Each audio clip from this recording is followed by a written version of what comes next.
আলহামদুলিল্লাহ আমাদের জন্য 18তম বিশ্ব ইজতেমা, যা কিনা গতকালকে 5 মাঘে ভারত নির্মাণ ইব্রাহিমুল্লাহ সাহেব শুরু হয়েছে।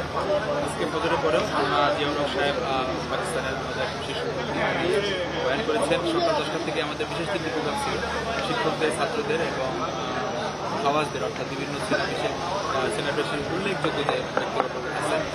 তো আজকে জুমার দিনকে কেন্দ্র করে করছি প্রায় 20 লক্ষাধিক মানুষ এখানে জমায়েত হবে, নামাজ আদায় করবে। জুমার নামাজ মারাজুল্লাহের ইনশাআল্লাহ ইমামতি হবে। জুমার পরে জর্ডানের শেখ ওমর খতিব সাহেব উনি ইনশাআল্লাহ বয়ান করবেন।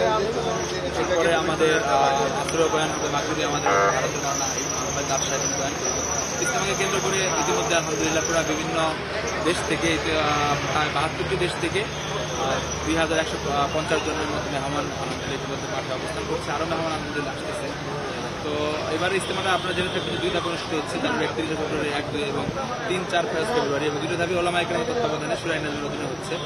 তো প্রথম ধাপে অর্থাৎ 41টি জেলা এবং ঢাকার একাংশ মিলে 160 একর যে জমিটা আছে, পুরো মাঠ এখন কানায় কানায় ভরপুর আলহামদুলিল্লাহ। এবং সবার একান্ত এবং খুব সার্বিক চেষ্টার মাধ্যমে কি বলবো আমি আপনাকে যদি বলি, পুলিশ প্রশাসন, র্যাব, সিভিল ফায়ার সার্ভিস এবং ডেস্কো, পানি, সবাই আলহামদুলিল্লাহ খুব আন্তরিকতার সাথে ওনারা কাজ করতেছেন আমাদের সাথে, আমাদের সহযোগিতা।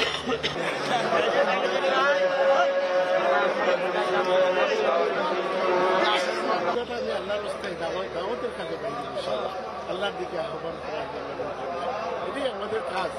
আমি যখন কুয়েতে ছিলাম এখান থেকে আমি বিভিন্ন দেশে গেছি, ইন্ডিয়াতে গেছি, কুয়েতের ভিতরে চিল্লা লাগাইছি ইনশাআল্লাহ, এখন আইসি ইনশাআল্লাহ আল্লাহ দোয়া কি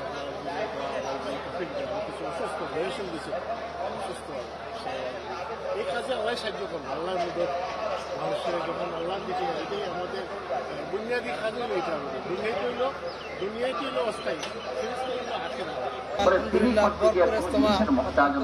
তিনি হলেন যেমন কিনা মেরে ভাই সব জিনিসের মালিক, আবার সব জিনিসের পরিবর্তনের মালিক তিনি।